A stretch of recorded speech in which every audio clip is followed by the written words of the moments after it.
Taraq Aziz, Saddam's deputy prime minister, not seen at all. Saddam Hussein himself, nowhere to be found.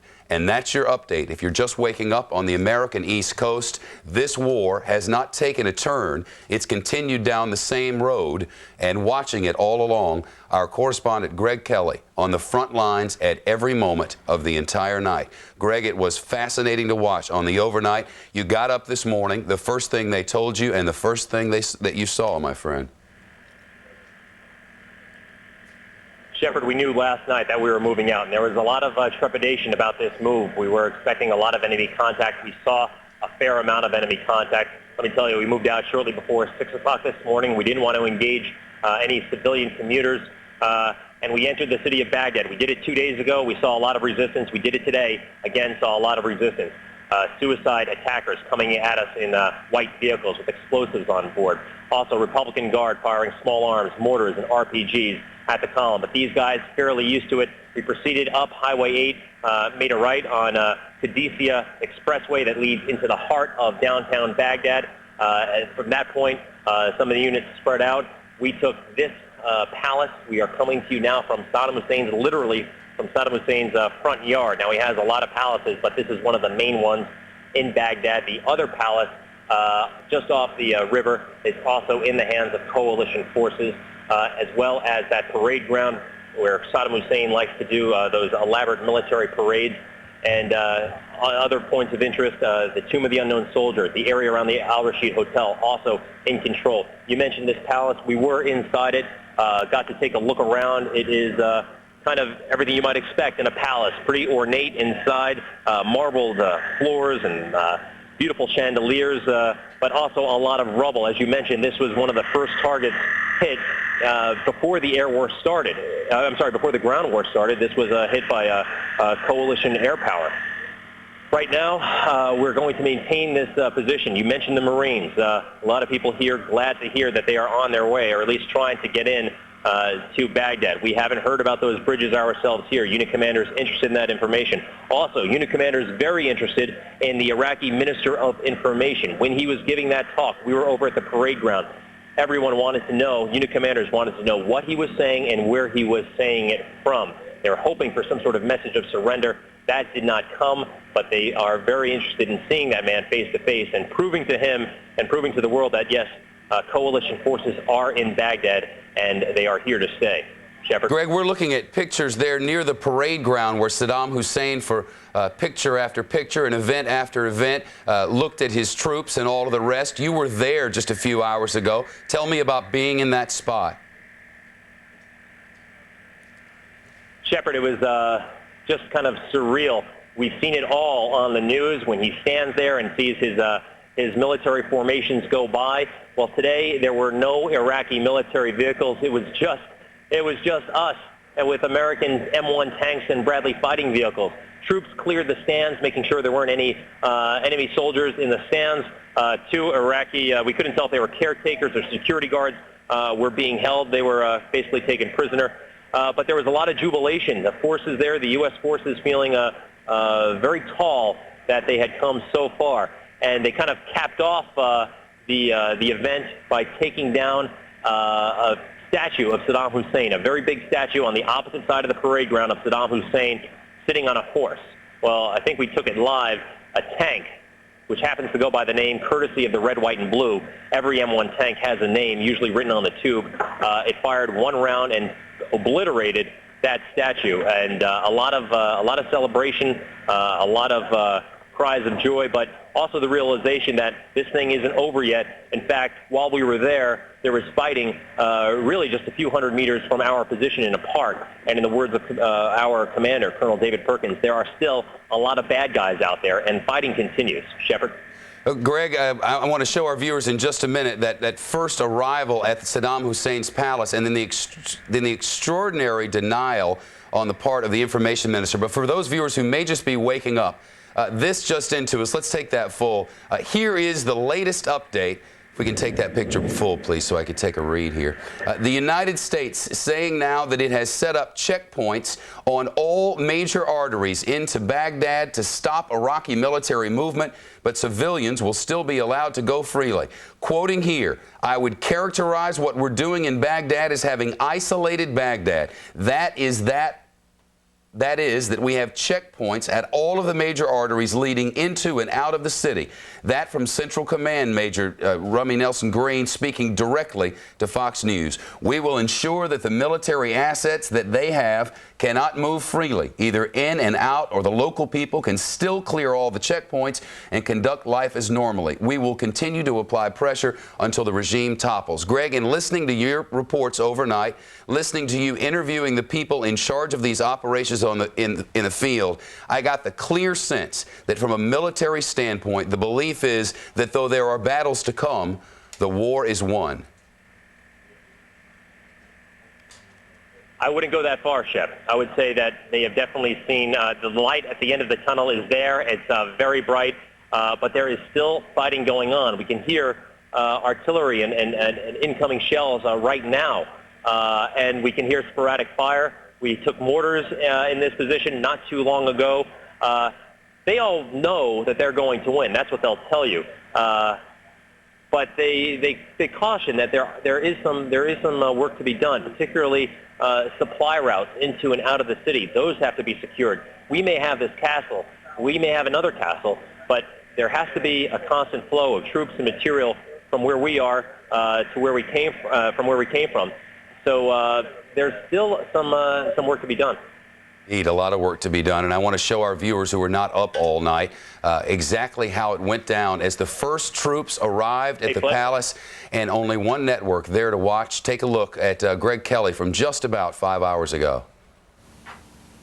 We have one company from a tank battalion here. What we have in the city now is the entire armor brigade.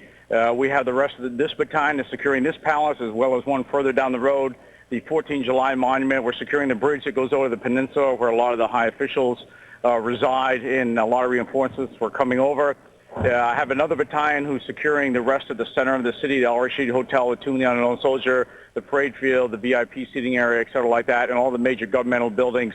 So right now we really have control of the center of Baghdad and what is the heart of his governmental structure. You control the city. Are we going to stay here? We'll continue to develop the situation. We'll see what our tactical requirements are and how they fit into the overall situation. There's a lot of ways that we can control this ground. There's a lot of ways we can control entrance and exits. And so there's many things that will go into that decision. We will probably continue to move around, not be stationary, so that, it's an evolving situation. You were probably the first American commander inside Saddam Hussein's presidential palace. What are you thinking? I'll tell you, it is a testament to the American soldier, what they have done to get here. We have been fighting nonstop contact for about the last 17 days, moved 500 to 600 miles with all these vehicles, sustained numerous casualties, overcome just almost insurmountable odds, crossing the Euphrates multiple times, moving all the equipment through fairly untrafficable terrain. And now you can see a bunch of American soldiers standing at the entrance to the palace. I think it's a testament to the capability of the United States Army. Do you feel like we've won at this point, or is victory still a couple of days away? How close are you to wrapping this thing up? Tactically, we obviously have crushed his armed resistance, and the American soldier has been victorious from that point of view. There's obviously a lot of political restructuring that has to occur. Our desire is that by us now occupying the city, we're already working with the locals to show that we don't mean them any harm. We want to get the city back up and running, that they will see that we are here for their benefit, and the sooner the Iraqi people take control of their own country and get things back up and running, I think that will define total victory. Well, it's amazing to be talking to you, Colonel, from Saddam Hussein's front yard, literally his front yard. That's where we're coming to you from. As the Colonel said, other elements of the brigade are securing other key sites in this city. It's a whole new war. And that was Greg Kelly just a few short hours ago. The first interview, the first Western journalist ever on the site of that palace, at least under circumstances like this. In 1998, when the weapons inspectors were there was some showing around and the like.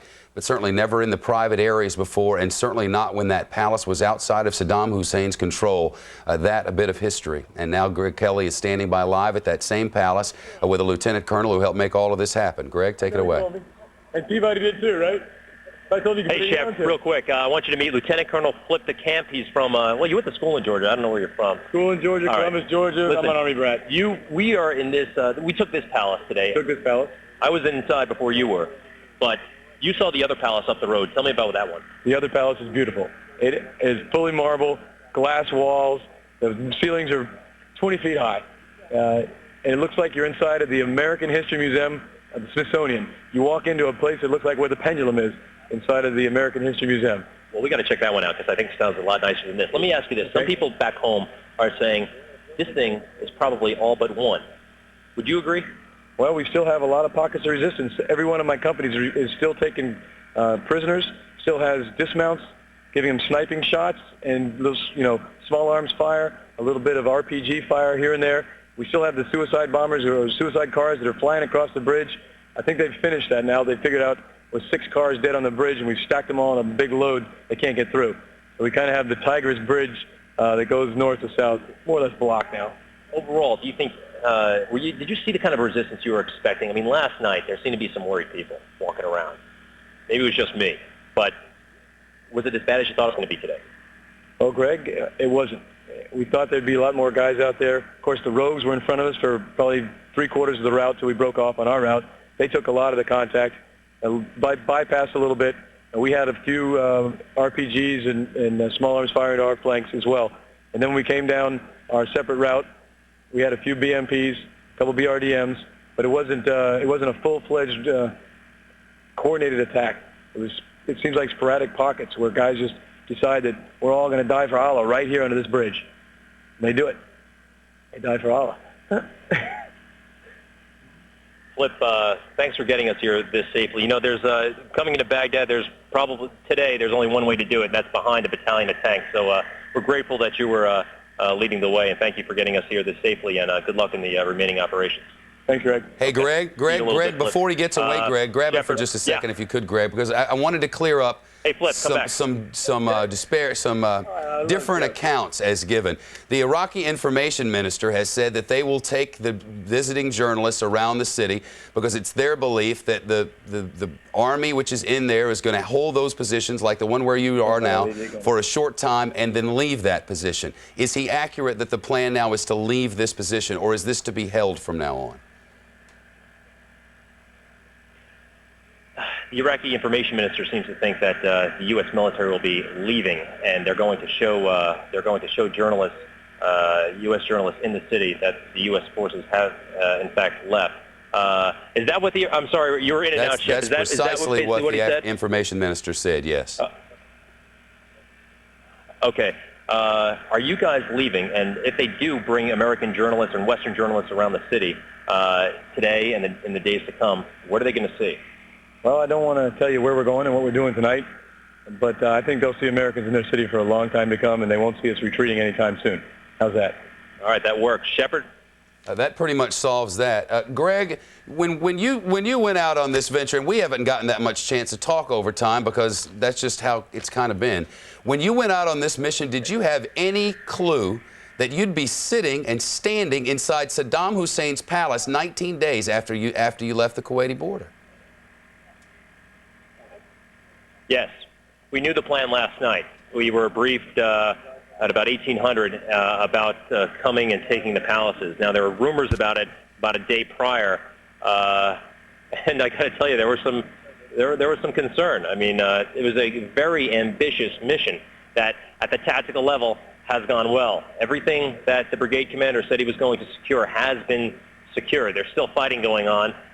No casualties on the U.S. side, so it seems to be it seems to have gone very, very well.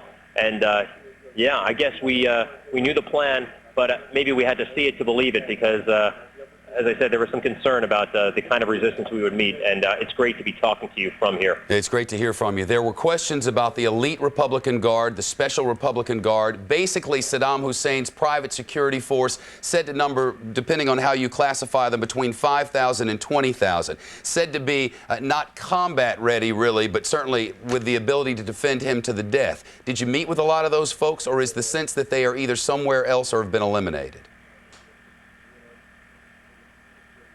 It's hard to say who we actually encountered, whether they were Fedayeen or Republican Guard. Certainly some Republican Guard.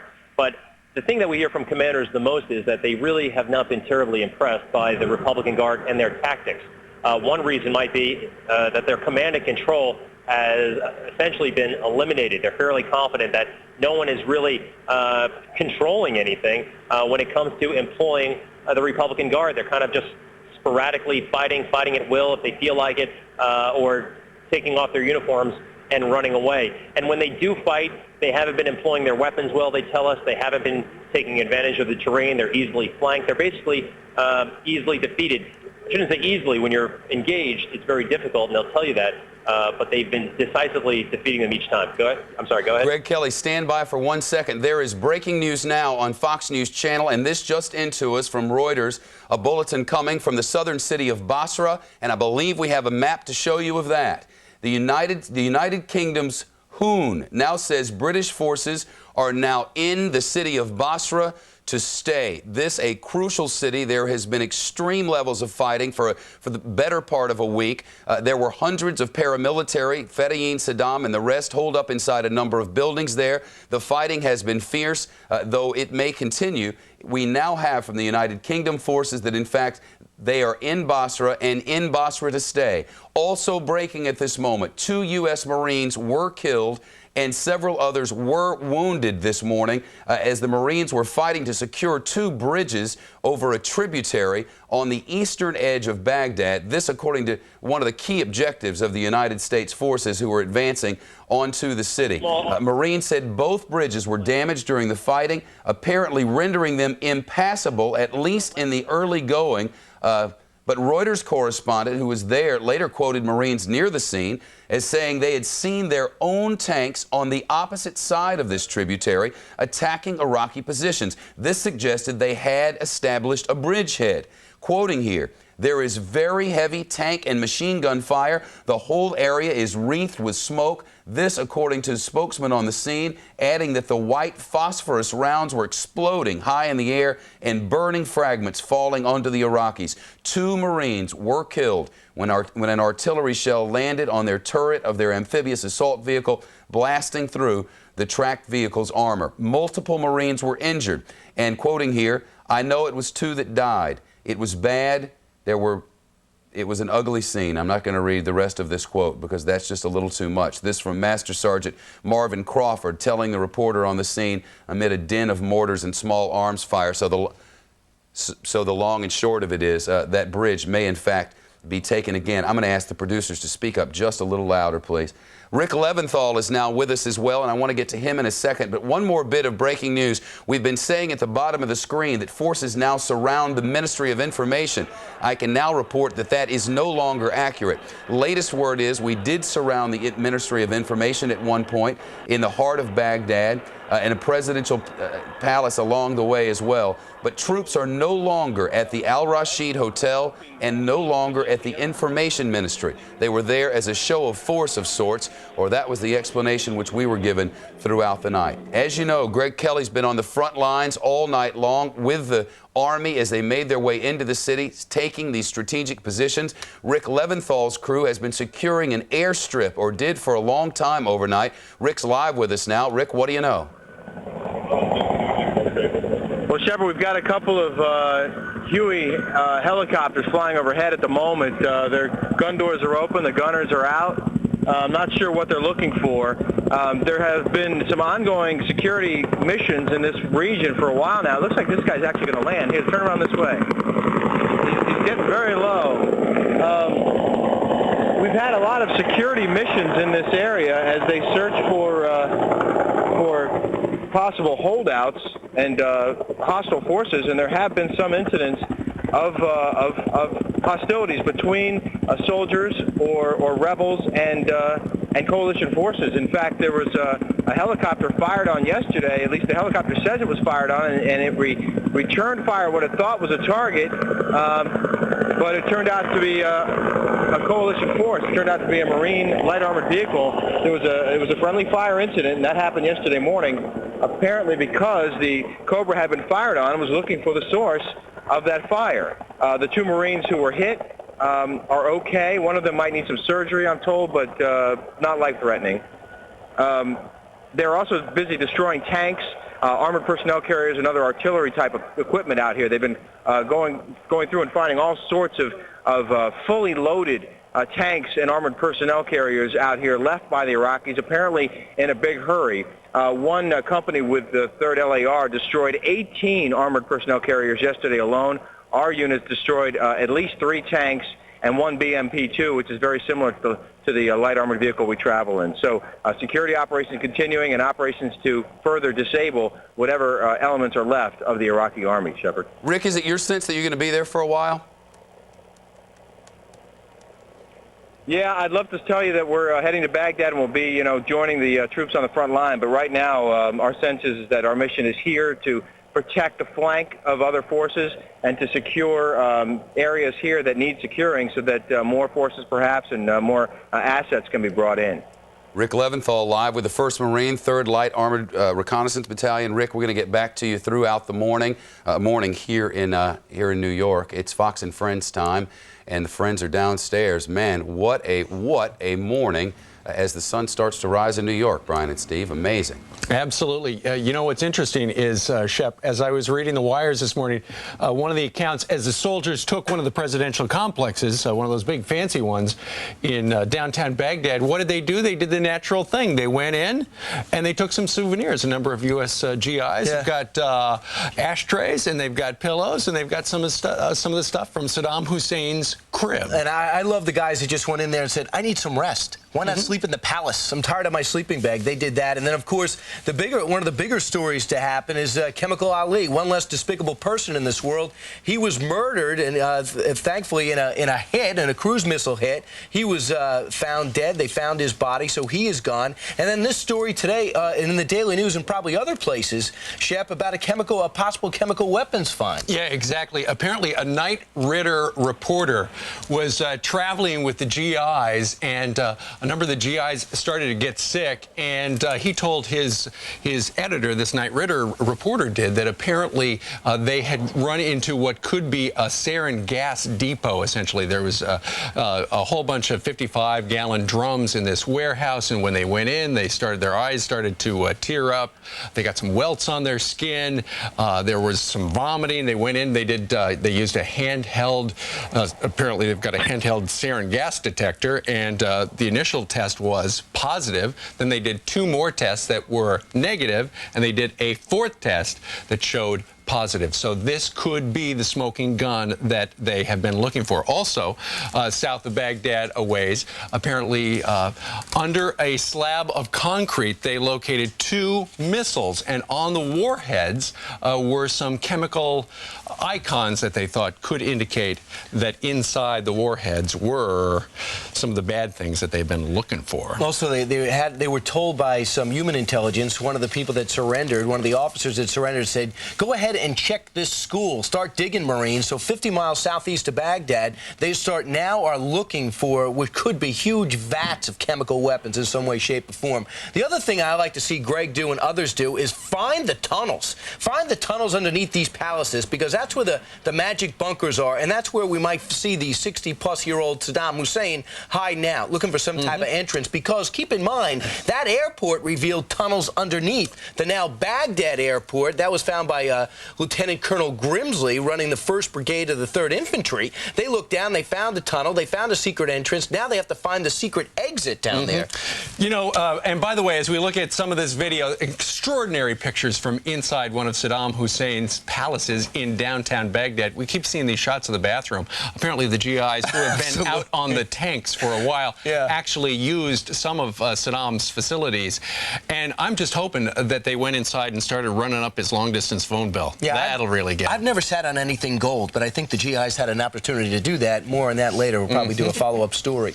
Absolutely. So extraordinary pictures this morning, as it's hard to believe that Greg Kelly and his guys are right there outside Saddam Hussein's crib in downtown Baghdad. And this is the story that Shep was just talking about. You know, this is extraordinary. But remember the 25-mile original thunder run right through the heart of Baghdad to tell everyone in Saddam land that the Americans have indeed arrived with coalition forces. Well, is this thunder run the sequel, or is this thunder run we're putting down stakes? Well, you know, you would not, Brian, want to ask the Iraqi information minister, because earlier today, we actually had some of our forces go up to the information ministry in downtown Baghdad. And so the information minister is saying, we have no evidence that the American forces are here. He called us rascals, which really hurt. They were actually at his office when he was saying that they weren't there. Yeah, you saw Greg saying that his guys, the officers, sit there with a map going, wait a second, we're watching Fox News there on the monitor.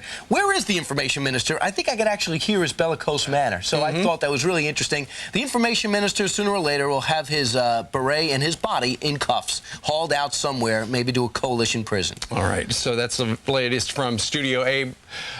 Shepard, back over to you. All right, guys, thanks a lot. This just crossing. This from Army Captain Chris Carter of Watkinsville, Georgia, and I will quote, "I do not believe this city is freaking ours." That exclaimed as they walked around downtown Baghdad after U.S. forces in Iraq used tanks and armored vehicles to storm the center of Baghdad. They've seized 2 of his palaces, using the toilets, this reads, and helping themselves to ashtrays, pillows, glassware as souvenirs.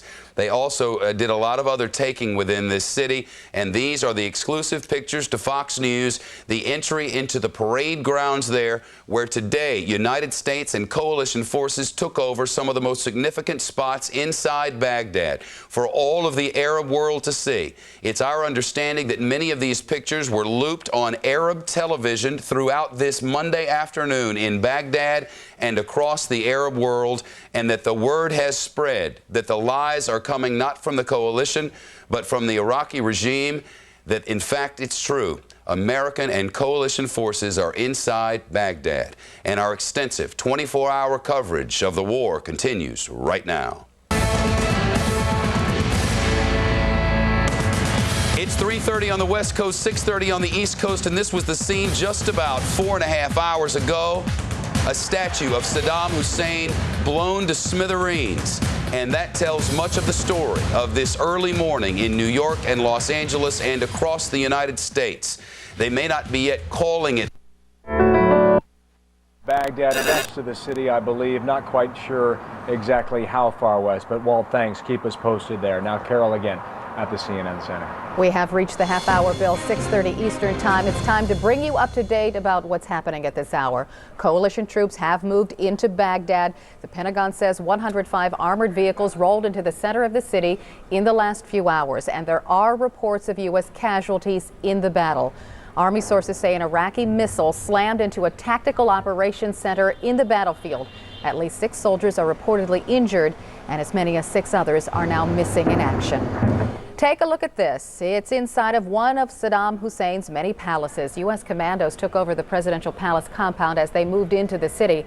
The compound is quite large. You can see just how large. We understand that many of Saddam Hussein's palaces have bunkers beneath them. In northern Iraq, the U.S. Army's 173rd Airborne Brigade has been called into action for the first time in the war. In a pre-dawn assault, the Sky soldiers fired 2 howitzer cannons at Iraqi soldiers for a solid hour near the city of Erbil. British officials say the notorious Iraqi general known as Chemical Ali is dead. General Ali Hassan al-Majid, Saddam Hussein's cousin, ordered a deadly chemical attack in 1988 that killed 5,000 Kurds in northern Iraq. British officials say Ali was indeed in his Basra home over the weekend when it was bombed by coalition forces. And it will be a trifold summit for President Bush as he meets with British Prime Minister Tony Blair in Belfast, Northern Ireland. On the agenda, reviewing final battle strategies and post-war plans for Iraq, new peace efforts for Northern Ireland, and a Middle East peace plan leading to a Palestinian state.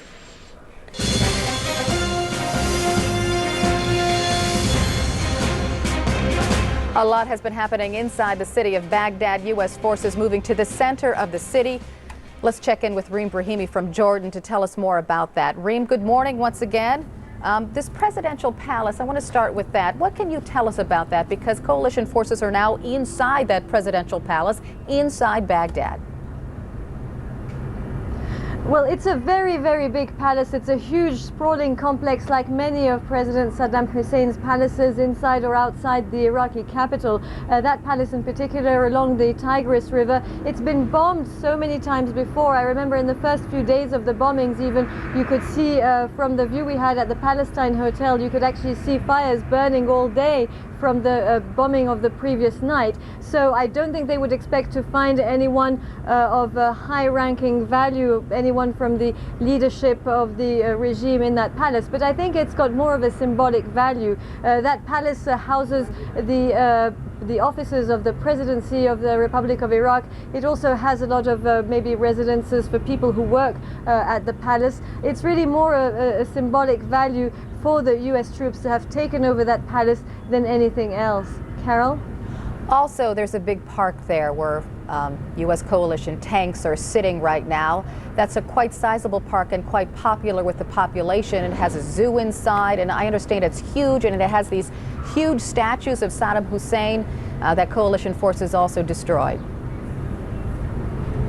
Yes, a very, very big park. Baghdad is a very vast city. The streets are very wide, the avenues are also very broad, and it sort of stretches out a lot in a circle, if you will. Now that park is very, very wide as well, and it's part of it was an amusement park where until a few days before the war began even, you could see families going out there taking their children at the sort of amusement park in that area. But it was also part of it was also being reconstructed, and so it was at that stage basically of reconstruction when the US-led campaign began. I'd like to interrupt you for just a second, Reem. From people, Reem, we're seeing a statue of Saddam Hussein on a horse. That's one of the statues that coalition forces have destroyed now, right? That's right. That's one of the more recent statues that had been placed of the president placed in Baghdad. But of course, it's not saying much. There are so many big statues of President Saddam Hussein throughout the Iraqi capital, as well as portraits of the president, maybe every 10 or 15 meters. So it's something that when you're in Baghdad, you sort of get used to. You just notice it when they're not there anymore. Definitely, again, I think the U.S. definitely seems to be going for the symbolism here and trying to attract the attention of people who may be seeing the residents of Baghdad by doing these symbolic acts more than anything else for the time being. And of course, Carol, you can see maybe the military value, if you will, of the US and the coalition forces having taken over the airport, because this was precisely what it allows them to do. It allows them to conduct such raids in the heart of the Iraqi capital and either decide to stay there or go back if they feel like it. Also, the information ministry building was targeted, yet the information minister was able to give an impromptu news conference somewhere on the streets of Baghdad. Absolutely. The information ministry was targeted a couple of times at least since the beginning of this war, and the press center, which is where all the journalists are worked out of basically in Baghdad until the war began, this was where also you would go and check the messages. If there were any press conferences, you would go to the press center, deal with the Iraqi officials from the information ministry. Well, that whole center was actually moved to the Palestine Hotel where all the journalists were, and that hotel is right across the road from the presidential compound where the U.S. troops have made their incursion. Interestingly enough, the Minister of Information has been giving in the past week or so his press conferences in the Palestine Hotel, and I think it was either from the balcony of the hotel or from the street in front of the hotel that he was talking to reporters and saying it did seem quite surreal. If you had the view of the palace and the smoke behind you just across the river barely, the information ministry insisting that the U.S. troops hadn't been able to come into Baghdad because they'd been slaughtered and surrounded by Iraqi troops. Let's just listen to how he put it. I will not mention the number of the people killed from their troops or what has been destroyed. The battle is still going on, and I can say, and you can actually mark it for me. You can record it for me. They are beginning to commit suicides on the walls of Baghdad. And we will, in fact, encourage them to commit more suicides. That, of course, Carol, raises many questions. How the government is still standing, where they're located, how it's functioning, how the system is still being able to put these things out and to function while U.S. troops are in the heart of the Iraqi capital. A lot of questions raised there. Yeah, and Carol? One question I have is does the information minister just speak at will? Is he ordered to say certain things by certain people? You know, it's probably a mix of both, Carol. He's obviously part of a system that's been in place for a long time, and probably part of him also believes in that system. Otherwise, it probably would be difficult for him to continue under these circumstances. On the other hand, we know that this is a very strict system, and once you're part of it, it's also made very difficult for whoever would like to leave. So it's probably a mix of both. The mere fact that he's still talking could also be an indication that he's still receiving orders to just continue as normal, or it could be just somebody trying to do his job till the very end. There's an infinite variety of possibilities, and of course very reflective of the current confusion and situation that is going on in the country right now. If you ask the people I spoke to, at any rate in Baghdad, nobody knows what's going on. They describe a city in state of war, but from one neighborhood to the other, they hear artillery, they hear mortar fire, but they don't know what's going on. Yeah. Reem Carol? Brahimi, thanks for your insight. We sure appreciate it. Let's head back to Kuwait City and Bill. All right, Carol, clearly the headline today is again on Baghdad with this strong move of U.S. forces into the center of that town earlier today. The Brits are now saying that Basra is in most of their control right now, perhaps a few areas that still have not been seized by the Brits. But there is a clear question right now as to what's happening in the northern part of Iraq. What's happening in the town of Tikrit, which is the ancestral homeland of Saddam Hussein. What's happening in the town of Mosul, where Jane Araf was reporting about an hour ago. We know there is fighting that is ongoing, but how much fighting still lays ahead? Perhaps CENTCOM will clarify that when they brief down in Qatar in about 20 minutes from now. And again, we will carry that live for you as we have now for about 3 weeks running. In the meantime, back to the Pentagon and Kathleen Koch for what's happening and what's on the radar there. Kathleen, good morning again. Bill, you took the words right out of my mouth, because the Pentagon has said from the start that when it came to the battle for Baghdad, that the toughest fighting lay ahead. And they are saying again, this is not the final battle, that this is again an armed raid into the heart of Baghdad. And in many ways, largely serving a very symbolic purpose, though we are hearing these reports that some U.S. lives have been lost in this very bold foray into the heart of Baghdad. No confirmation yet from the Pentagon on just how many or the circumstances. But this raid, unlike the previous two, went right into downtown Baghdad, and it was very carefully orchestrated to be within direct line of sight, direct view of some pre-positioned international television cameras. A spokesman, a Captain Frank Thorpe, a spokesman for CENTCOM, said, quote, "This will give the first real view of U.S. forces moving through the city." Obviously, an effort on the part of the U.S. to counter the continuing Iraqi claims that U.S. forces were not only nowhere near Baghdad, that they didn't control the airport, and then you saw the quote that Reem Brahimi ran earlier, the videotape from the Iraqi information minister saying, again, U.S. forces are not in Baghdad, that Baghdad is safe and secure and great. But the U.S. sources here, military sources at the Pentagon, are saying, quote, "We are dominating the battlefield." This sends a powerful message to the remnants of the regime that we can go where we want, when we want.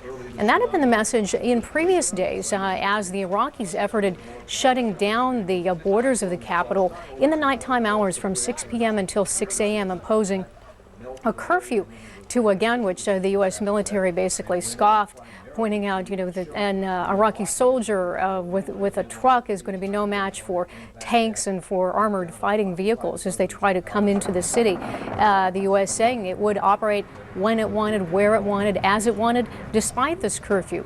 Now, again, symbolism, very important. The U.S. has, from the start, as Reem pointed out, been targeting the presidential palaces of Saddam Hussein from the air, believing they are valid military targets, that they're used in many cases for command and control. So they wanted not only to take them out from the air, but then to go in on the ground today and show U.S. forces walking in these palaces. An official here saying, quote, "It can't be anything but alarming to see a U.S. brigade commander standing in the compound of a presidential palace in Baghdad." And he called this action a show of force. The question is now, how long will these U.S. forces stay in downtown Baghdad? Perhaps we'll find out more on that from the upcoming CENTCOM briefing. But a pretty extraordinary day, that despite what spokesman for CENTCOM said earlier this morning, Captain Thorpe again saying this is just another day, when clearly it's far from that, Bill. Yeah, clearly far from it. Indeed, you're right, Kathleen. You heard Jeff Hoon. The question went to him about 30 minutes ago as to the whereabouts of Saddam Hussein, the whereabouts of his two sons. How are they addressing that question right now at the Pentagon? Well, at the Pentagon, they have said over recent days, when these questions come up, is Saddam Hussein alive or dead? Is that really him in these videotapes? And the U.S. military is saying, well, that's not really important, but what is important is that day by day, hour by hour, he is increasingly losing control of his forces. Some of the top commanders here at the Pentagon saying if he is indeed in command of Iraqi forces, then he's giving them some pretty bad advice, because the U.S. has been surprised to see the very poor quality of the fighting on the part of the Iraqis, the lack of any very cohesive, concerted, and really effective resistance. Bill. Kathleen, thanks. Kathleen Koch at the Pentagon, watching things from there. CENTCOM will brief in about 15 minutes. We'll see what they have to say then, Carol. An extraordinary day thus far, as so many have been over the past 3 weeks run. Definitely so, but we're going to get a preview of what CENTCOM may say a little later in about 15 minutes. Let's go to Tom Mentir, who is at Central Command in Doha, Qatar. Tom, I don't know if you'll be able to answer this question, but we're hearing what may be an incident of friendly fire near where Martin Savage is. Do you know anything more about that? No, we have not heard that here. Also, Reuters reporting that that U.S. officer says possible weapons of mass destruction storage site detected in central Iraq. Surely that will come on the agenda here for Brigadier General Vincent Brooks, who will be doing the CENTCOM briefing in less than 15 minutes. As Kathleen Koch was saying from the Pentagon, a lot of the visuals are about message, that we can come into central Baghdad as we will. And you look at where they visited. They visited the presidential compound today, and they also visited the Atomic Energy Commission of Iraq, a place where they probably wanted to go in and see if they could find any records that might still be there. So there is, I'm sure, a very carefully laid out plan, one for emphasis and two for effect. One may be certain sites that they want to visit in downtown Baghdad, because there had been concern that these weapons of mass destruction or possible chemical weapons might be inside the city in an area that they'd have to search. So I'm sure there is a great deal of methodology on target selection on the ground. They're coming in, and as we heard Captain Thorpe say earlier, this is a raid, and usually the word raid indicates in and out. So he says it's not about taking territory. So we'll find out in about 15 minutes, hopefully, during this CENTCOM briefing, what the intention was with the foray into Baghdad that's been going on all day. Yeah, to many observers, it's maybe kind of surprising that CENTCOM is playing this down. You mentioned Captain Thorpe. He said it was just another day of trying to bring down the regime. Nothing special as compared to other days. But was it? Was it not? Well, I think what they're trying to do is downplay a bit the feeling that this is a TV miniseries that starts on Sunday and ends on Saturday night. So I think that they constantly come out with the message day by day. The tougher days may lie ahead. An indication that possibly what's going on right now is simply a preview of what may come in coming days and weeks. That this battle is not going to be the end all. They say it's about the regime itself, not any particular individual military objectives. As we heard, the Chemical Ali, who was supposed to be defending southern Iraq, the man who was accused of using chemical weapons on the Kurds in the 1980s, who was also the governor of Kuwait after the invasion, that his body had been found by the British after an airstrike on Saturday night, possibly as significant as the images of tanks and APCs rolling through the streets of Baghdad, may be confirmation of his death. And is there any sense from CENTCOM as to where they believe Saddam Hussein is? And I just ask you that because of the go ahead. That's a $64 million question. There have been indications that he had to his disposal an underground bunker, maybe underneath one of the palaces, maybe underneath a school, maybe underneath a hospital or a mosque. No one's quite sure where that location is. So I doubt with the force that we saw going in today that they're going to have the ability to go in and do a thorough search underground unless they stumble upon something for what location he might be. But again, they have played up many, many times in these briefings that this is not about Saddam Hussein. He is the leader of the regime, but it's eliminating the hold the regime had on people. And I think I heard Group Captain Al-Aqwad talk about the people coming out in Basra once the regime had been eliminated there, coming out in the thousands to greet their soldiers as they were on the street. So they look at that as large a victory as any other military objective. All right, we're going to let you prepare for the briefing, the CENTCOM briefing, which is coming up at the top of the hour, 7 Eastern Time. And of course, Brigadier General Vincent Brooks will be the man talking. Let's head back to Kuwait City and Bill. All right, Carol, thanks. I want to get back to Nasiriyah, the town in south central Iraq. There's a reporter on the phone by the name of Marie Colvin. She works with the Sunday Times. She had been airlifted earlier in the week, or possibly even today, I'm not quite sure just yet. We'll find from Marie in a moment, with a group known as Free Iraqi Forces. We had heard about this organization at the end of last week. And Marie, if you can hear me by way of telephone, a brief outline. What is this group all about? It's newly formed Free Iraqi Forces, FIF. It's an Iraqi opposition army, the only Iraqi opposition army that's Arab, because of course, you know, you have the two Kurdish armies up in the north. No one wants them to come into central Iraq because, you know, the tensions between the Arabs and the Kurds. It's led by Ahmed Chalabi, the leader who's always been a political leader of the Iraqi National Congress. He's now here. There's several hundred Iraqi opposition soldiers coming in by American airlift every night, and they plan to take the battle to Saddam. Yeah, well, what is the intent of this group? Where are they headed? Well, we're on a rather austere base at the moment. It's a bombed and deserted Iraqi army base. They're heading next to Nasiriyah, probably Amara. The ultimate goal is Baghdad. There's two aims here. This is not just a combat army. They're working within the American war plan. The military aim is basically to kind of work alongside. They have an extensive network in all the cities here, so to help get rid of the opposition that the American forces are facing. You know, as you know, even in cities they've already taken, they're getting shot at, or the Saddam Fedayeen. They know these people. Root them out, and eventually form the nucleus of the new Iraqi army. Just give me a better description of the people that you're with. Are these Iraqi exiles? Are they Iraqi Americans? Are they Sunni? Are they Shia? How do they break down? Well, it's about half and half. They very carefully done the mix because the controversy. I'd say about 50% are Iraqi exiles.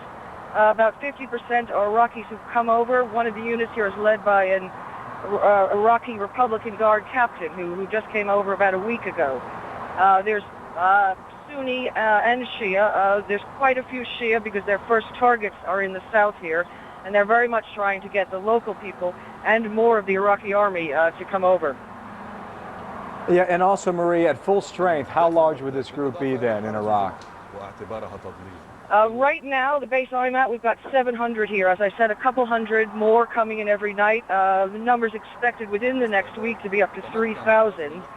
That's people who've already been recruited, trained. I mean, everyone here has a weapon and is in uniform. What they hope is get some of these, Iraqi army people coming over. Or they hope the ranks will swell. But at the moment, enlisted, names on a list, that's 3,000. So this is the base then. This is the foundation for the future military in Iraq once the war's over. Well, that's very much Ahmed Chalabi's goal, who's leading this force, is to form the nucleus of an Iraqi army that is not Ba'athi, that has had nothing to do, or at least no agreement with the Ba'ath Party. Equally, there's a political goal. They want to be, Chalabi's obviously a leading opposition politician. Eventually, be a nucleus of a Iraqi government, interim government, and once elections come, the nucleus of an Iraqi government. All right, Marie, thanks for checking in. Marie Colvin on the telephone, a writer with the Sunday Times with this group known as Free Iraqi Forces. As she indicated, could be several thousand strong in a matter of days, landing now in Nasiriyah, and eventually, as she says, they hope to make their way to Baghdad. Carol? All right, Bill, thanks. We want to head to northern Iraq and Jane Araf. She's been sitting on a ridge somewhere east of the town of Mosul. And Jane, I wanted to ask you first off, could you hear Bill's report and the guest he had with him? Sorry, Carol, we've got a bit of trouble in the audio. Could you just ask that again? Certainly can. Could you hear Bill Hemmer's report and the guest he had with him? What I've just heard is Marie Colvin talking about Ahmed Chalabi being airlifted to Iraq to start an Iraqi force, which is quite extraordinary here, certainly, as well. I mean, the Kurds obviously had believed that they would have a key position in that. It's an interesting development. Yeah, I was just wondering how what the Kurds would think of that, this Iraqi opposition army that's now coming together. Well, the Kurds have an interesting role here. You can probably see on this hill, Carol, that it's an interesting mix here. We've got a small group of U.S. Special Forces who are holding this ridge. Now, this ridge is just before a key intersection, pretty well halfway between those major cities of Mosul and Kirkuk. Most of the people on this ridge are Kurdish fighters, Peshmerga, those who defy death is what the name means. And they have really wanted a role in this battle. They haven't received as much of a role as they thought they would. They have not been armed, despite, they say, promises by the U.S. to arm them. It's mostly because Turkey has objected. Now, this force that's shaping up in the south of Iraq, of Iraqi exiles, is an interesting development, but not taken very seriously here, it has to be said, particularly since there is at the fore of it an opposition leader, the head of the Iraqi National Congress, Ahmed Chalabi, who has pretty well been sidelined in terms of Iraqi opposition figures. Obviously, the U.S. is working very closely with the military here, as well as political leaders, Kurdish political leaders. And the Iraqi opposition has always been very diverse, very fragmented. That's part of the problem. But it will be interesting to see how this shapes up, any force that's headed even politically by this opposition figure who has lately been sidelined from the Iraqi opposition that is made up primarily so far of Kurds and Shia leaders. Carol? Understand. And just a quick update as to what's happening now in the battle. Well, what we're seeing now is on this part of the front line, and it's fairly typical actually, it sort of represents the slow and steady advance that U.S. Special Forces have been making along the front line all along here in northern Iraq. Now, this is particularly interesting. Yesterday there was an intense day-long battle after a group of special forces on a ridge further ahead of here were confronted by Iraqi tanks in an offensive position that's relatively rare around here. Now, they responded with a day of barrages of anti-tank missiles and airstrikes, and they believe they took out 10 tanks. Now, right now, what's happening is that they've sent a reconnaissance party further along the road on a further ridge down there, but it's a very hazy day, and they're not entirely sure what lies just beyond that haze, whether the Iraqis do have the power to come back and pose a threat or whether they're safe. And they're still holding this ridge. They intend to go forward, certainly, but they're still waiting to see what happens. In other parts of the north, yesterday we saw near Dohuk, near the Turkish border, at least 2 towns that had been held by Iraqi forces that were taken by U.S. Special Forces with the Kurdish fighters. But still, it really is very slow and steady, and there is intentionally no major push towards Kirkuk and Mosul so far. Carol? Understand. Jane Araf reporting from the northern front. Let's take you back to Baghdad now, somewhere south and east of the city, and rejoin Martin Savage, who is embedded with the Marines. And Martin, you were telling us a short time ago about casualties and maybe an incident of friendly fire. Any more information on that? No, we haven't heard any more on that, Carolyn. It takes a lot of time sometimes to figure out exactly what has happened, especially when you're involved in a conflict at the time and that conflict may be ongoing. But we understand that was with the 3rd Battalion, 4th Marines. They're slightly ahead of us. They were apparently working to create a bridgehead and take an Iraqi bridge. Part of that bridge had been blown out. As they were preparing to move, they were hit by artillery, and we understand that at least one armored personnel carrier in which the Marines ride was struck, and that there were casualties. We don't know the extent of the casualties. We don't know how many. And what is uncertain at this point is, was this friendly fire, because there's a lot of Marine artillery that's pouring down around this region, or was it indirect fire coming from the Iraqis themselves? Just a few minutes ago, before we came to air, we had 2 shells land extremely close to our position here. Again, not sure who's firing, where it's coming from. There is a lot of firing going on in the area here. You hear artillery and the thumping of mortars as well that seems to be ongoing. You also hear the sounds of heavy machine guns nearby.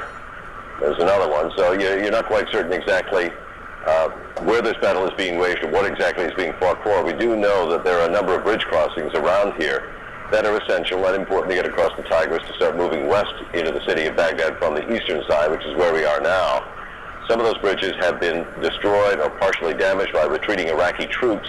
They would do that obviously to try to stymie U.S. forces coming across. It doesn't work very effectively actually, because the Marines bring their own bridge-making material right up front with them, so they can quickly have a temporary bridge up and running and ready to move heavy armor across with only a few hours delay, if that at all.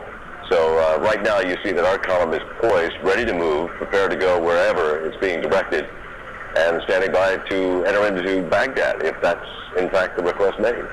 Yeah, I'm glad to see that you put your helmet on, because you haven't had it on all morning, and you know, we just worry about you, Martin. And a question for you about these bridges. Were they laden with explosives that were planted by the Iraqis? Is that what you meant by bridges being partially destroyed by Iraqis? It's unclear how well they were prepared for these bridges and for perhaps the quick advance of Marines coming in from the east side. It hasn't been confirmed to us whether these were destroyed by perhaps indirect fire, meaning calling in their own artillery on their own bridges, or whether there had been some orchestrated effort to wire these bridges for demolition.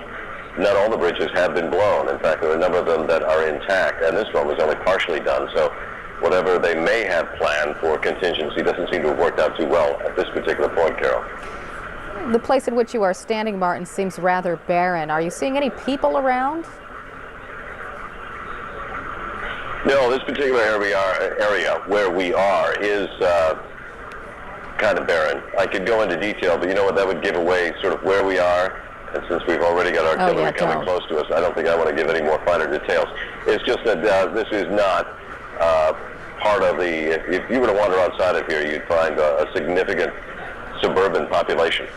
Oh, I'm sorry, I didn't want you to be specific. I just wondered if civilians were interfering with the mission there, and apparently they are not. Martin Savage, we're going to let you go. Thanks very much.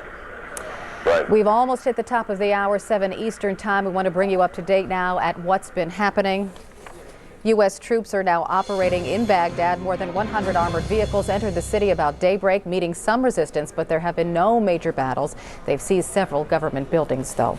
Among the buildings seized, Saddam Hussein's main presidential palace compound, an Abrams M1A1 battle tank now sits at the entrance to that compound. The Pentagon official says the U.S. Army is able to go where it wants, when it wants.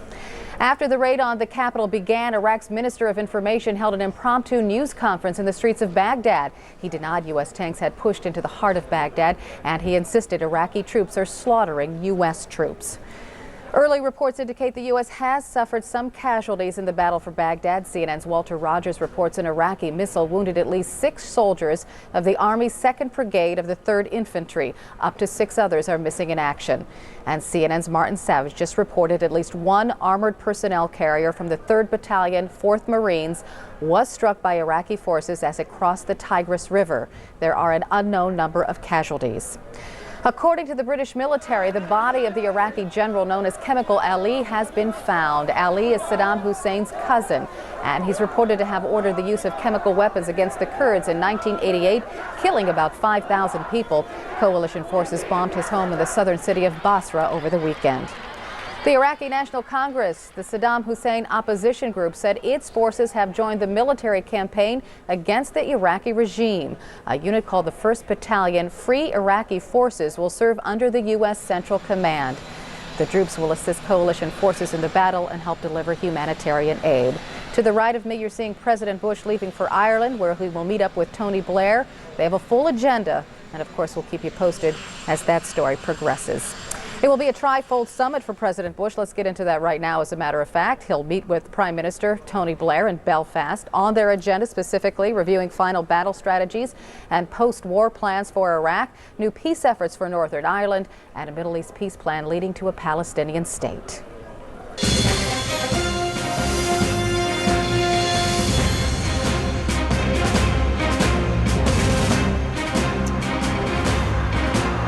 And good morning back there in the U.S., 7 a.m. in the East Coast. I'm Bill Hemmer, live here in Kuwait City, Monday, April 7th, as we begin a new week again today. And there are significant developments from overnight in the heart of Baghdad. A live picture right now from the Iraqi capital, now encircled by U.S. forces on all sides. Earlier today, U.S. troops entered Saddam Hussein's presidential palace. They also checked out a number of other locations, including the Information Ministry and the Al Rashid Hotel as well. We are told through the U.S. Army, this time in Baghdad, it is for real. Quickly to Walt Rogers, checking up again. 2 hours ago, Walt broke some news here on CNN about an attack on a group of the U.S. 3rd Infantry. Walt, what's happening now? Good afternoon there. Pretty much the same, Bill. The Iraqis did fire a missile, some sort of perhaps wire-guided missile, at the 2nd Brigade headquarters, 3rd Infantry Division. There are casualties, at least 6 wounded, and it was apparently quite an explosion when it hit. There may, as I say, 6 wounded that we know of, 4 to 6 missing in the initial count immediately afterwards. This is a direct consequence, of course, of the attack on Baghdad this morning. The 2nd Brigade headquarters, of course, would have been in command of those forces that went into the city of Baghdad. Those forces in Baghdad now are 3 Army battalions. And what's different today is Army sources are telling CNN this is not a foray. Those 3 battalions are inside the city. They're there to hold it. Bill? Thanks very much, ladies and gentlemen. We'll see you again. Just about 50 minutes for General Vincent Brooks down in Qatar at Central Command headquarters. And if you're just joining us this morning here on CNN, it has been another day of fascinating and quick developments in and around Baghdad, and that is the headline right now. General Brooks saying that the U.S. is, quote, a long way from celebrating victory, but now appears they may be a substantial step closer to that.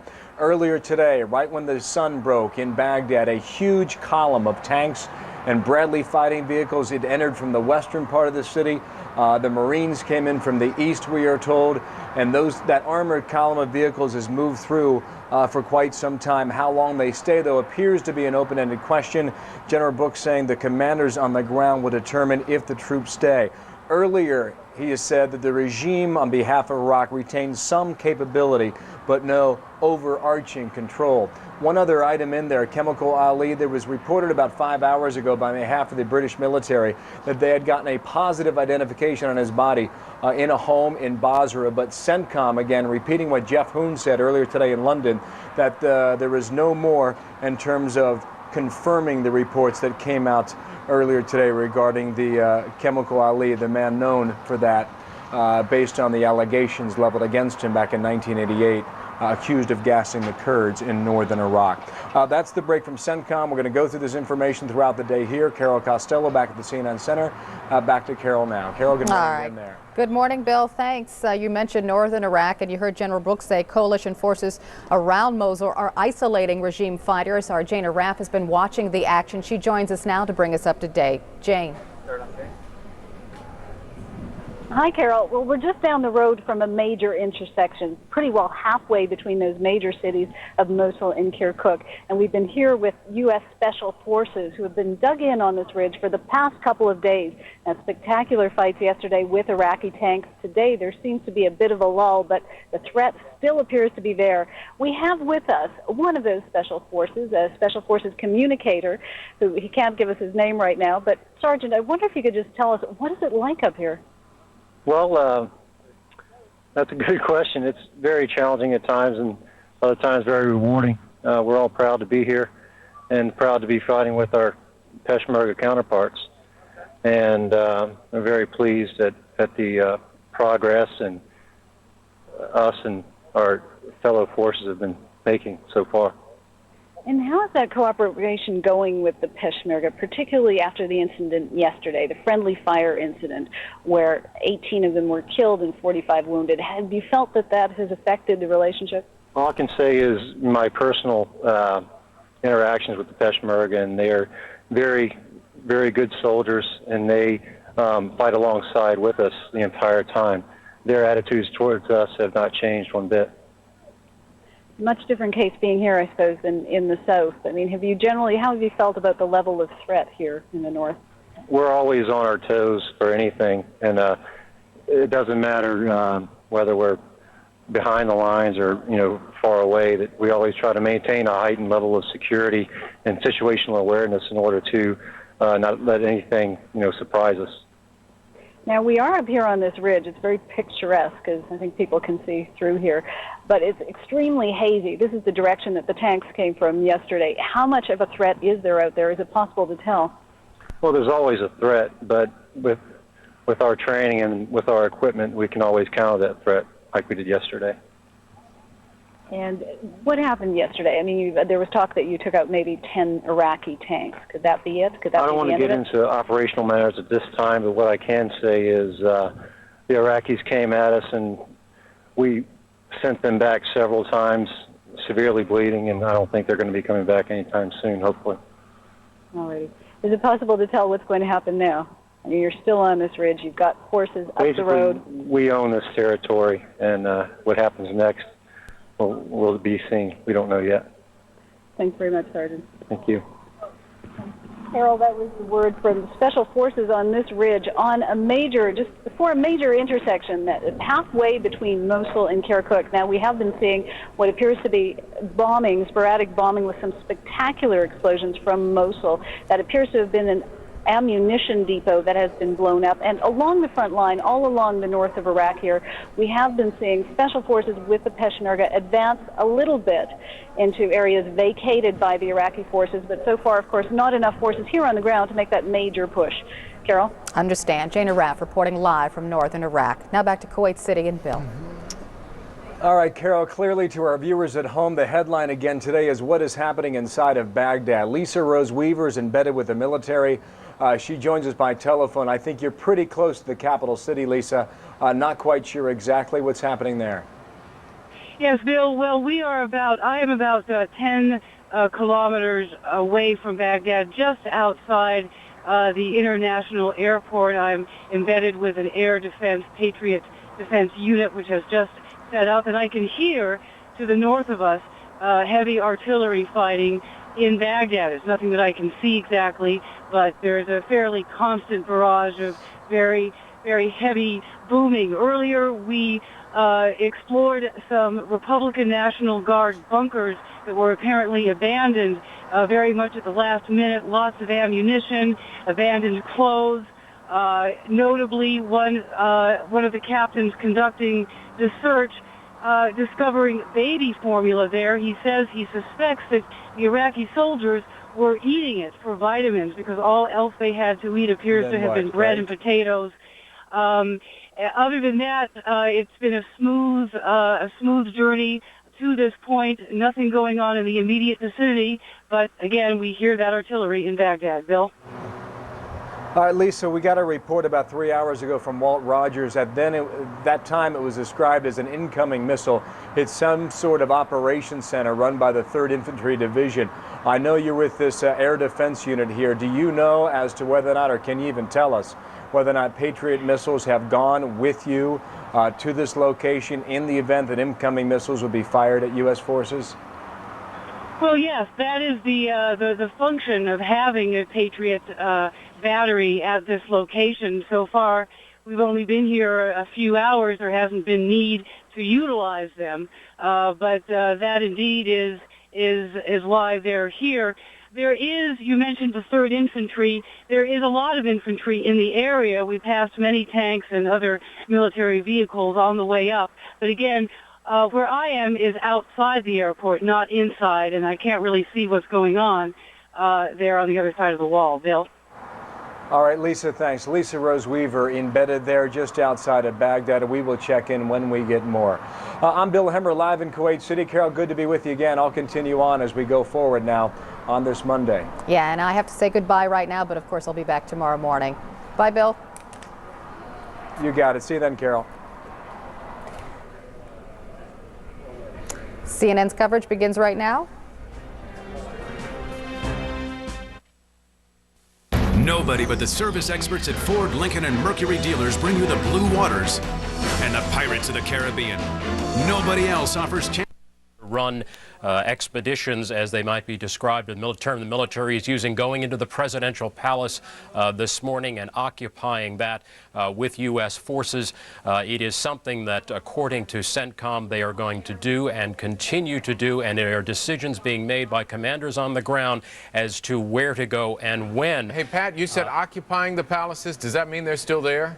Occupying the palaces. The latest information we had was that they were still there. I can't confirm, in fact, at this moment that they're still there, and I suppose perhaps using the term occupying might have been the wrong choice of words, John. A slip of the tongue, forgive me, perhaps. It might be better going to the palaces, and we certainly saw pictures this morning that illustrated just the kind of effect that that has. And one reporter, in fact, asked General Brooks what it was like at CENTCOM when they saw pictures of those U.S. troops in the presidential palace. Let's listen to his response. I'm told we don't have that piece of sound right now, but in effect, what they did say was that although it was very, very important to see it, that they were pleased by it, that it was only part of this continuing campaign. It is also a campaign that that still continues to have a cost. We learned this morning of a rather significant event, an attack on a U.S. command post of the 3rd Infantry Division south of Baghdad this morning. Hostile fire, either a missile strike or artillery, which initial reports say killed 6 people and wounded several more. John? All right, Pat Dawson at the Pentagon. Pat, thank you very much. And it is the top of the hour, so we might go to our headlines now and bring you the latest information. As Pat just told you, defense officials have now confirmed that a missile struck a U.S. tactical operations center. It was on the southern outskirts of Baghdad. It happened today. They believe the missile was from hostile fire. Initial reports say that 6 U.S. soldiers were killed, 6 others wounded. We'll pass on more details as we get them. U.S. troops stormed deeper into the heart of Iraq's capital today. They seized Saddam's new presidential palace and removed a statue of Saddam on a horse. The U.S. tanks also briefly surrounded the information ministry and the Al Rashid Hotel. Reports say more than 100 tanks and armored fighting vehicles rolled into the capital, backed by warplanes and pilotless drones. New developments south of the Iraqi town of Hindiya today. Reuters reports U.S. biological and chemical weapons experts believe they may have found an Iraqi storage site for weapons of mass destruction. A public affairs officer with the 3rd Infantry says, quote, "Our detectors have indicated something," and he added, "This is an initial report, but it could be a smoking gun." You can get the latest headlines every 15 minutes on MSNBC or on the web at msnbc.com. A lot going on the battlefield. Let's go to our retired Army Colonel Jack Jacobs, our MSNBC military analyst, to find out what's going on. Jack? Yeah, John, let's take a quick look at the map so we can get an overall view of what the command is attempting to do in Baghdad. You're going to see a huge pincer movement over here with the Marines on the left. Coming up and crossing the canal, crossing the river here. This was a bridge was blown down here, and then crossing the canal. Lead elements are across and on the outskirts of Baghdad. In the south, the elements of the 82nd Airborne Division securing egress down Route 8. The 3rd Infantry Division, just north of the airport, seized the airport just the other day, and combined arms teams making up the other pincer you can see effectively surrounding the city and preventing any exit. We'll talk about north some other time later on in the hour. But the big move today is a large, probably 2 battalions or greater of heavy troops. That's M1A1 Abrams tanks, a large number of them, 65 to 75, plus a large number of Bradley fighting vehicles containing mechanized infantry, moving right up Route 8 and straight to the Al-Sajud Palace, what is also called the New Palace, and then setting up a cordon in front of the Ministry of Information as well as the the Al-Rashid and then withdrawing. They still may be down here at the palace, but it shows that we can move anywhere we want to, certainly in this region, in some force. Back to you, John. All right, Colonel, and now we go over to Chris. Now to the latest on the battle for Iraq's capital. John Irvine from our broadcast partner shows how it all unfolded as U.S. tanks surrounded the city today. They didn't know it when these pictures were taken, but within minutes, these Iraqi soldiers would become frontline troops. They were manning a strategic position at a bend in the Tigris and less than a mile from the city center. This was a base the Americans had come to clear out, and soon we could see several Bradley armored personnel carriers. The Americans were directing heavy machine guns at the Iraqi riverside emplacements. Here, they set fire to an oil store. We saw several Iraqi soldiers scrambling into the water to save themselves. Wait and watch for the last man. He just makes it.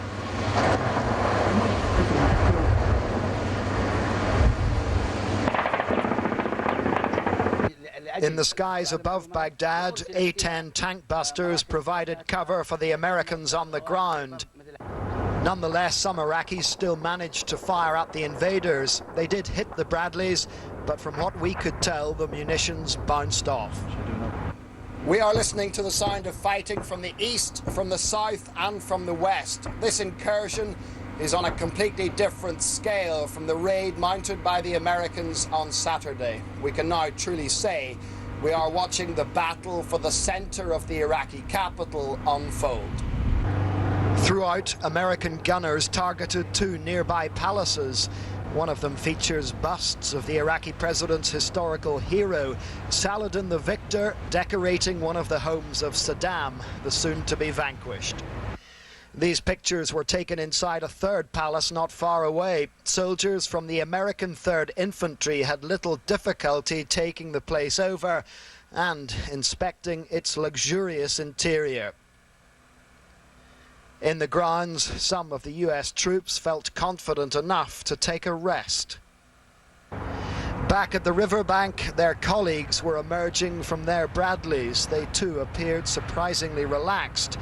The Iraqis, on the other hand, were making a run for it, at least one of them still in his underwear. Not all of them got away either. Here you can just make out the Americans taking an Iraqi soldier prisoner. Minutes later, this country's information minister appeared at our hotel to try to paint a very different picture of what had happened, but his words flew in the face of what everyone had seen.